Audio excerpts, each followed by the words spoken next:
So good afternoon, everyone. I appreciate the fact that we've actually got people here today for a talk on monastic renunciation. It's very heartening.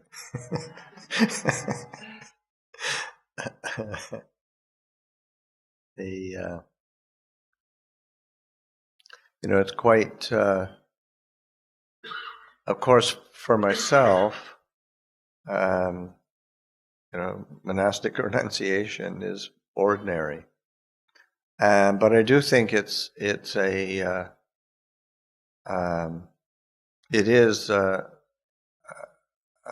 an example for the world, and similar. I'm sure that Swamiji feels the same. He's dedicated his life to monastic renunciation, but the idea that say monastic renunciants think everybody should be a renunciant is not really the case. It's just there's going to be a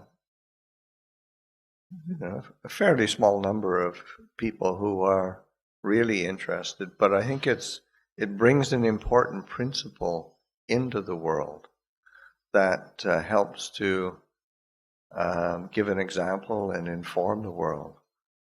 I'm thinking of a time when Ajahn Chah, the only time that Ajahn Chah came to America, and there was a group of Thai people met him in Seattle, and there was and they had a meal offering, and then had a question and answer session with him, a bit of a Dhamma talk, and then just discussion. And one of the people was just so confused and upset about why do you live like this? What are you doing with your life? And encouraging other people to do it, and it's just what would happen to the world if everybody became monastics? And Ajahn Chah said, that's the problem of an earthworm. He said, it's like an earthworm starting to think. He said, yeah, I eat earth and I live in earth. What happens when I've eaten all the earth up? He said, it's not going to happen. So it's but it is, I think, a beautiful principle to bring into the world that you don't have, especially it's always been the case in human culture. Consumption and gratification are, they're attractive. They're superficially attractive, but they're attractive and pull people in. And to have an example of those who live a renunciant life in the world, and not only don't look miserable, but they are actually happy, is a real benefit. And because the value of renunciation is very much underplayed in modern consumer culture.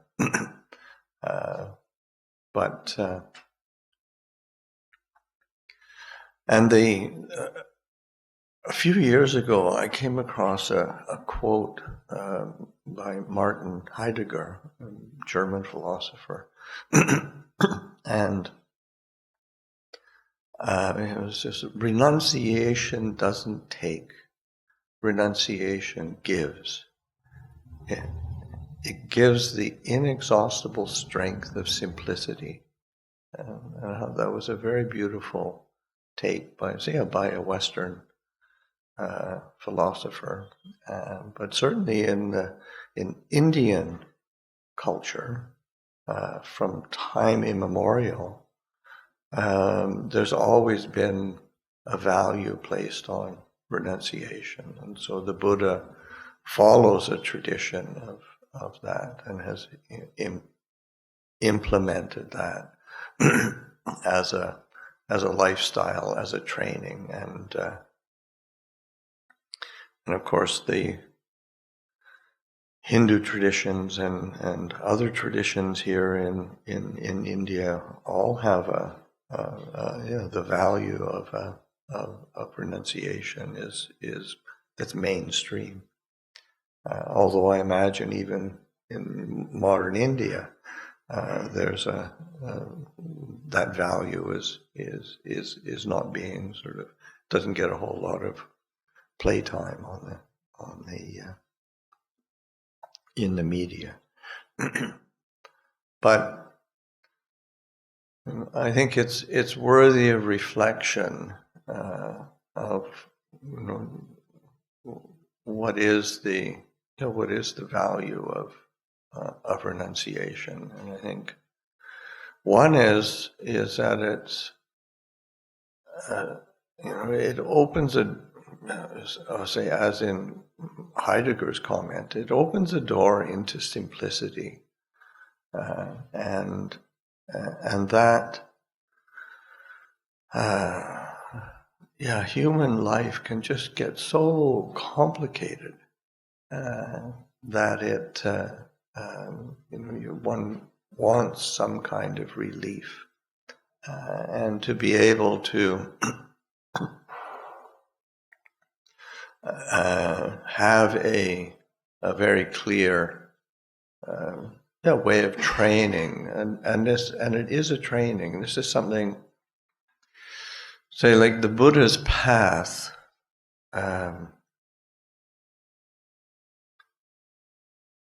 That he lays out for liberation is depicted as a training.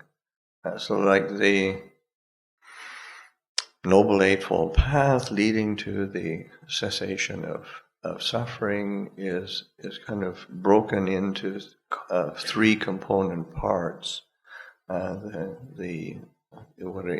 the scriptural language, it's called the Trisikha, the three trainings, and the training in virtue, training in meditation, training in wisdom, and so that the foundation is a way of training, and looking at the whole endeavor of spiritual practice as a way to train. And also, when we think of training, it's also about learning. It's our fundamental education. The word for training is also it has the same word as meaning as education. And learning. So how we learn about our human existence and our human nature, we investigate, we contemplate through our experience. And so when we train, then it's important that we're using it as a reflective tool, as opposed to just trying to gain something, get something, which is not renunciation. It's even kind of spiritual goals can be kind of materialistic sometimes. I mean, in that sense of the consumer. I'm trying to consume it, trying to get something, trying to be something. And that of course is anathema to a true spiritual path. I think the nature of a true path is, at the heart of it all, will be renunciation. And so that it's a good gauge of, say, both one's own practice and one's own training and one's own interests. Does it have that sense of renunciation, relinquishment, giving up? Also, an aspect of that is virtue, precepts, integrity. There's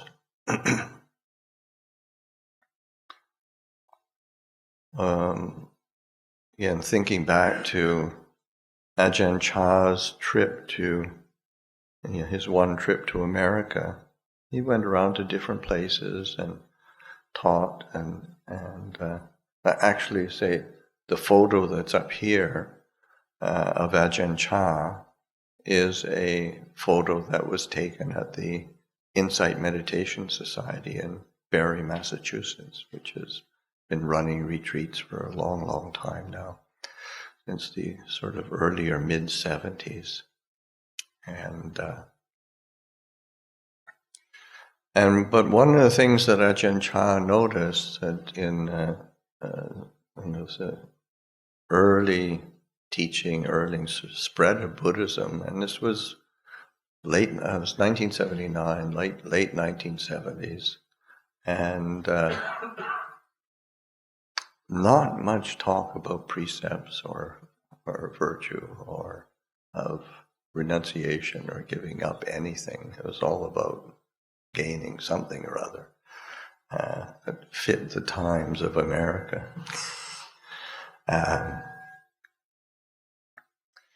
But Ajahn Chah's comment was, he said, like, teaching Buddhism without virtue and renunciation is like putting people into a leaky boat and sending them out to sea. It's not a good thing. So renunciation is, and it's not even in the English language, when you think of renunciation, just the definition of the word, or what the feeling that it elicits when you think of renunciation, it's all I have to give up something, and it's a you don't benefit just from what you get.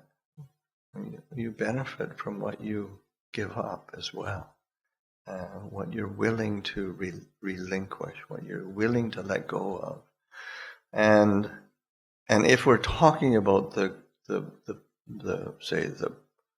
goal of practice being a letting go of the ego and identity and identification with the world, you better practice on little things first. get some experience in giving up.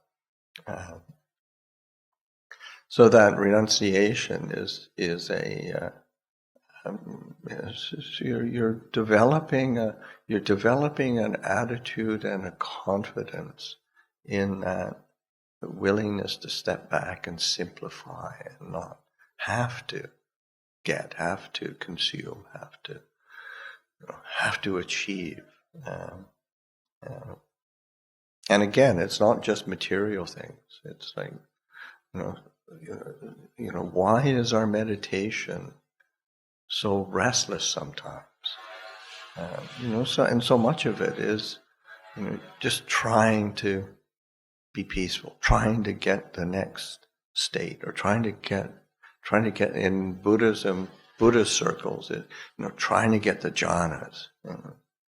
These are refined states of stillness, and just trying to get them, and the mind gets really agitated, forcing the mind. So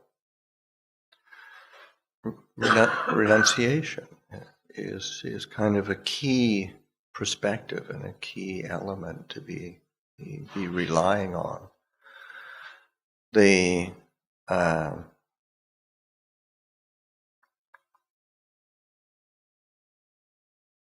sense of being willing to let go, but thinking of remembering it was a couple years ago. I was talking with Jack Kornfield, who's sort of a Buddhist teacher in America, a layperson, very quite well known in Buddhist circles, and was asking him about his experiences, because he and I overlapped at certain times when he came and went, and but I wanted to get some of his impressions, especially of the international monastery. But then, of course, he started talking about Ajahn Chah, and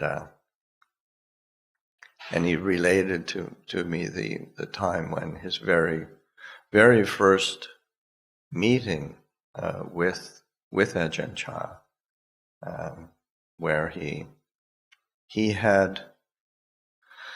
was a Peace Corps volunteer in the northeast of Thailand. So one of the things Peace Corps volunteers get is very, very good language training.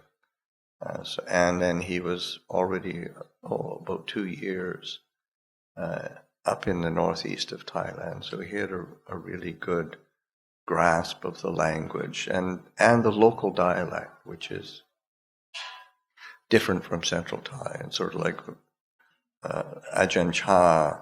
I can remember myself putting a lot of effort into starting to learn Thai and starting to feel get some confidence. Okay, I've got a handle on this language, and then going up to and meeting Ajahn Chah and the area where they just speak a completely different language.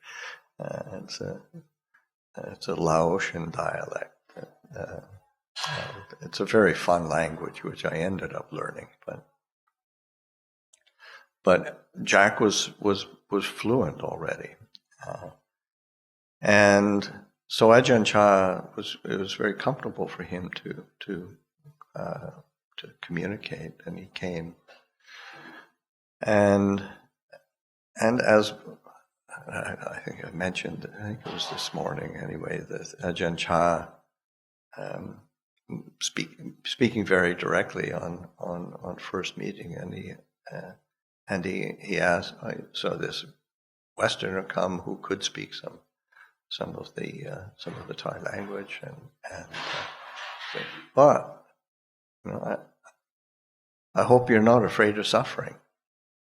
And Jack was sort of, I wanted to come here to meditate and learn more about Buddhism.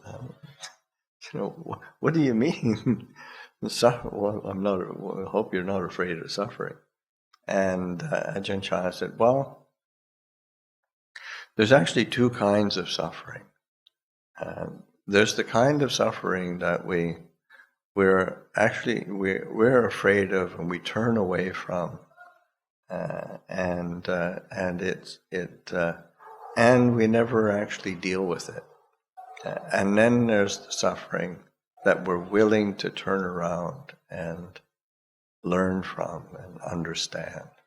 And he said, if we're willing to really look at suffering or difficulty or the things that are problematic in our minds and in our life, then we can get some wisdom and we can really learn. And that's what, say, monastic renunciation, monastic training is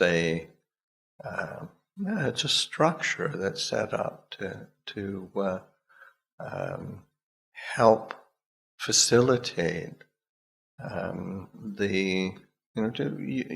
in many ways you go against the grain, you go against the stream of one's habits and things that one considers normal.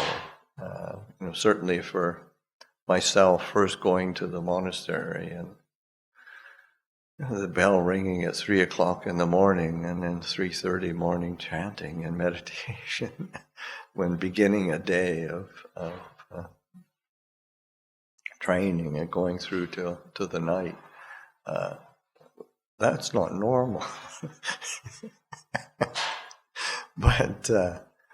But it's monastic life, and you get a chance to look at how do we react, what do we shrink back from, what do we find difficult, or in the Thai forest tradition is one meal a day, and that's what you eat. Going for alms round every day, and that's how you're relying on your food. Each day you go walking in the local villages, and people provide you with food, but you never quite know what you're going to get. And especially in this area of where Ajahn Chah's monastery,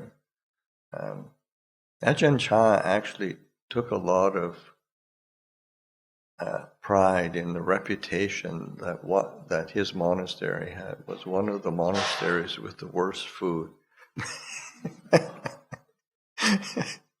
It was because it was a large community with. He is such a charismatic person. So many monks and nuns were drawn to the community, and it's in a very poor area of Thailand, and you just can't expect to be looked after in the same way that more, say, affluent areas or more fertile areas. I mean, there's really almost like subsistence farming, and it's very different than India. In India, even in poor India, you don't eat meat, but in northeast of Thailand, God, anything that moves is fair game. So you get some very strange things in your alms bowl. But that's what the villagers eat. And if you're not willing to this renunciation, and you have to give up your preferences, you have to give up your expectations, and be willing to adapt to whatever you're experiencing. And to a certain degree, I think like monastic training in whatever tradition. I think one of the themes and I don't know anything about, say, the sannyasin tradition really, or monastic training in the Hindu tradition, but I'm sure that it can't be that different. I know I've had contact with, we have a Benedictine monk here, and I've met Benedictine monks, and Benedictine monks have come to our monastery in Thailand, in America, and there's a kindred sort of feeling. But one of the qualities that I think a good monastic renunciation practice does is train one in adaptability. learning how to adapt, be flexible. And you think, how can you be flexible when those rules are really, so many rules? How can you be flexible? But it's just having all those boundaries that you're willing to investigate, come up against those boundaries, and investigate. What's my reaction? What's my preference? What's my fear? And almost always the fear is not getting what I want and not getting it my way. And that is so much what how the world exists, and what keeps the world ticking and moving. How to get things my way and how to get what I want. It doesn't make for a beautiful human being, but it's how the world functions. But the purpose of monastic renunciation is to give an example of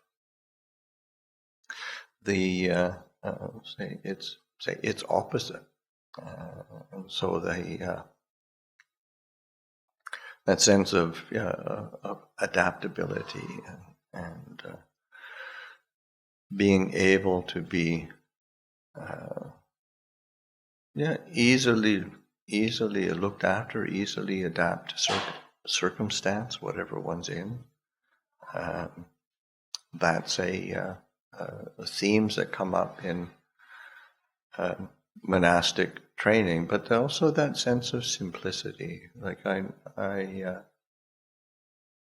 again, as a young monk training with Ajahn Chah, and just learning the language, and you start paying attention to certain phrases and certain uses of language that are repeated, and so often, one of the things that I really got to hear over and over again is eat little, sleep little, talk little, practice a lot.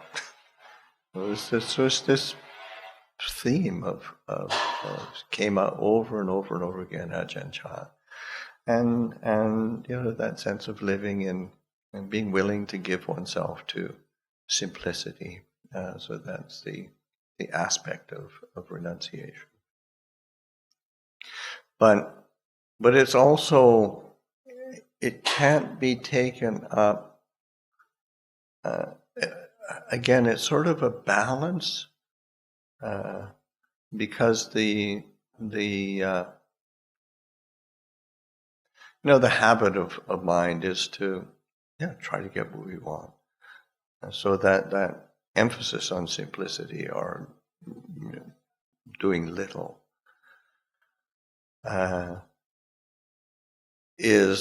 tends to be the theme. But it can't be just pounded into you or placed as an expectation all the time. It has to be just used as a tool for how do we find a balance so that we're comfortable and happy. I remember Ajahn Chah looking at a monk who was getting thinner and thinner, and saying, what's wrong with you? And he wasn't praising him for being thin and just eating a little. All these. He said, you have to learn how to eat a lot. And it was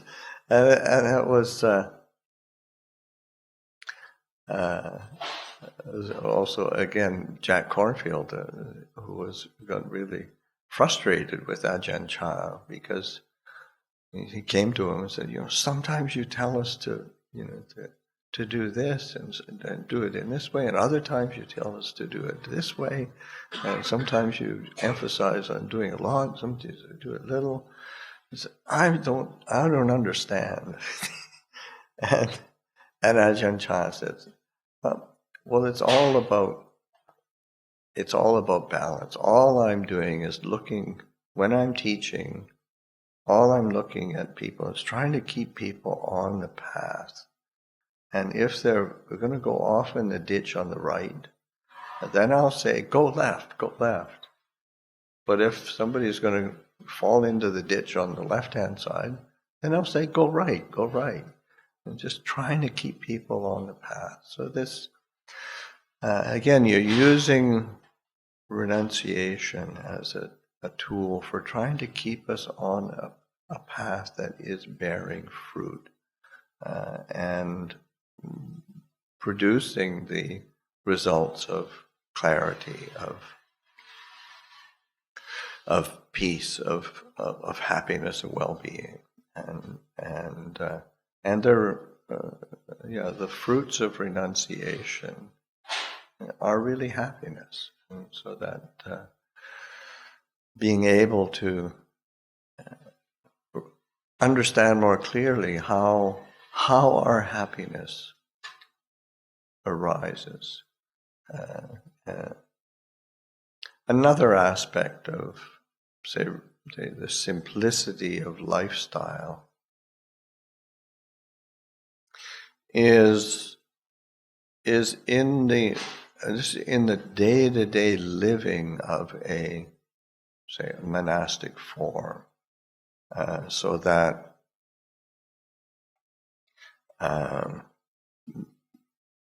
looking after the requisites that we have, say for us as monastics, and it's our robes. But for lay people, it'd be whatever clothing. How do you look after it? How do you care for it? How do you and again, we have many rules around our robes. Like, I'm only allowed one outer robe like this, one under robe, one double thickness robe, and of course there's exceptions, but you're looking at what is the basic standard, and how do I live with that form of simplicity. But then it's also learning how to make the robes, which is what we do. Like this robe that the robes that I'm wearing were just made for me at our monastery before I left for traveling, and we're all part of, like, when we're training for, say, preparing for ordination as postulants and then novices. One of the things you have to do is learn how to sew, so that you can sew your robes, and in order to request ordination, you have to have a complete set of robes. And at our monastery, then you have to have made those robes before you can ask all you want, but if you haven't made those robes, then you're not ready. So you have to learn how to do that, and then so that engenders a certain mindfulness in just paying attention to the details. And these robes in particular were, the whole community helped to sew them, and they were all hand sewn, so that there's some great pictures of the monks and the novices and some of the lay people at the monastery, all helping out hand sewing these sets of robes for me to travel with. And is there any suffering in that? There's always suffering, in the sense of they dyed the robes just before I left, and the dye is not fixed.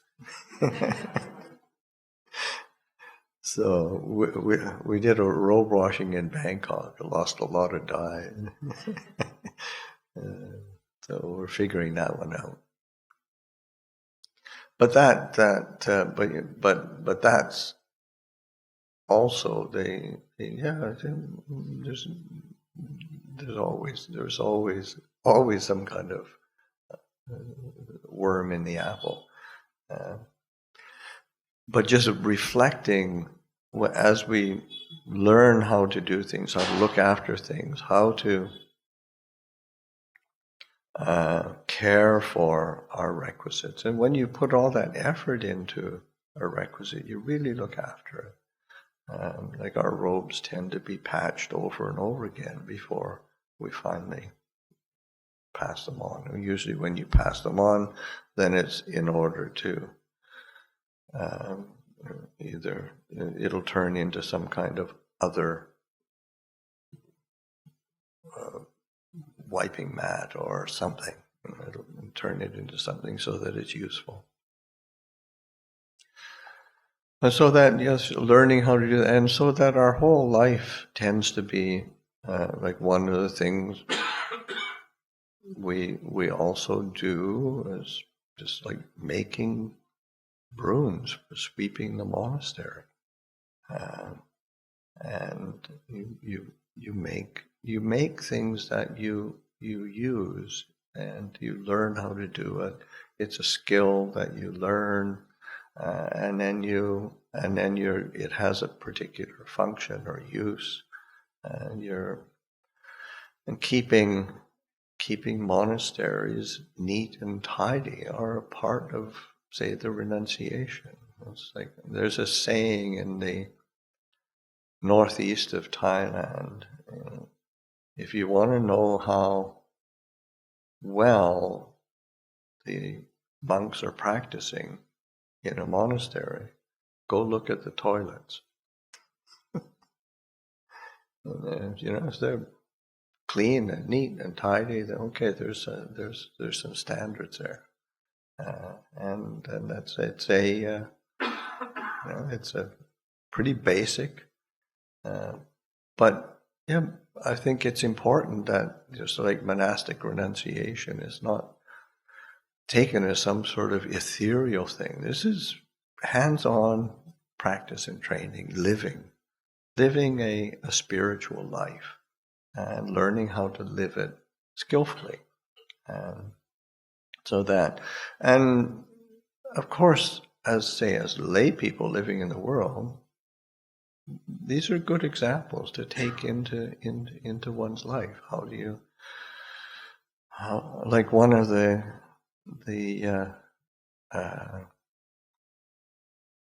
just learning how to be in the body, like when because so often, like Ajahn Chah made the comment one time, having his Western disciples, and he would said, because we would, and he said, these Westerners, they're really intelligent, but their feet are sure stupid.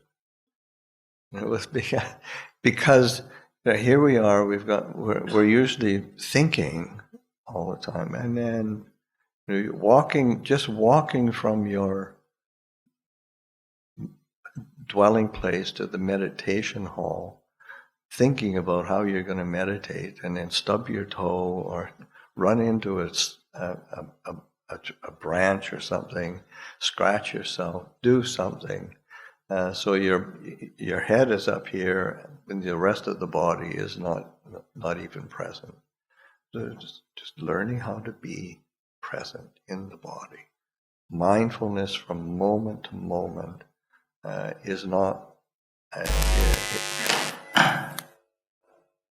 It's not about sort of some idealized form of being aware. It is actually being aware and present, being mindful, and so having these different elements of our lifestyle and our training and our rhythms of life help to create mirrors or that can reflect back to us.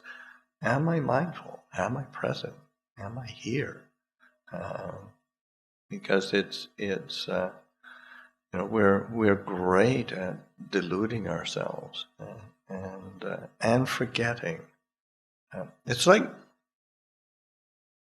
the word in the Buddhist word for mindfulness, the Pali word for mindfulness is sati, and the root of sati is sa, and it's also, which is the same root as sanya, which is memory and perception. So that being mindful is not just being aware, but also being recollecting, remembering, not forgetting. So that cultivation of that clear recollection of what this present moment is, and being there for it, not missing it. So that little things that one is doing, little things that one's looking after, little duties that one has. Like one of the things that say, especially for us, say for me and for us as Westerners who've come and taken training in the Thai forest tradition in particular, Ajahn Chah's tradition, I think,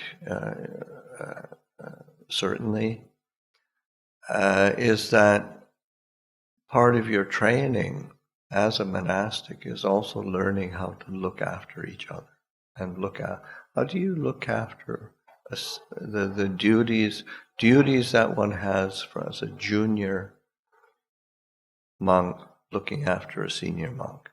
And it's not by age, it's about the number of years one has spent as a monastic. So that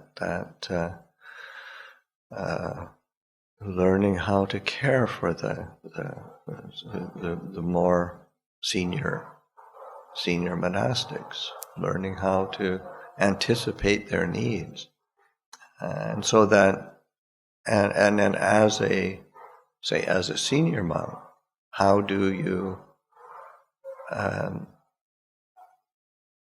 receive that kind of care, and how do you look after, what's the duty that one has to others?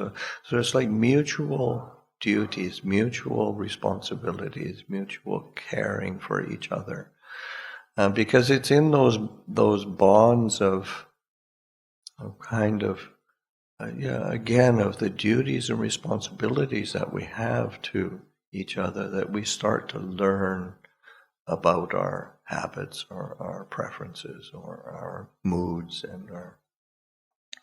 because when we're sitting by ourselves, everything's pretty easy. The complications begin when you start interacting with other people, learning how to do that gracefully and mindfully. And so that's part of the form of monastic training, and it's and it's one that carries over. I think I'm thinking of one of the people who's lived at our monastery, Abhayagiri, for many years, and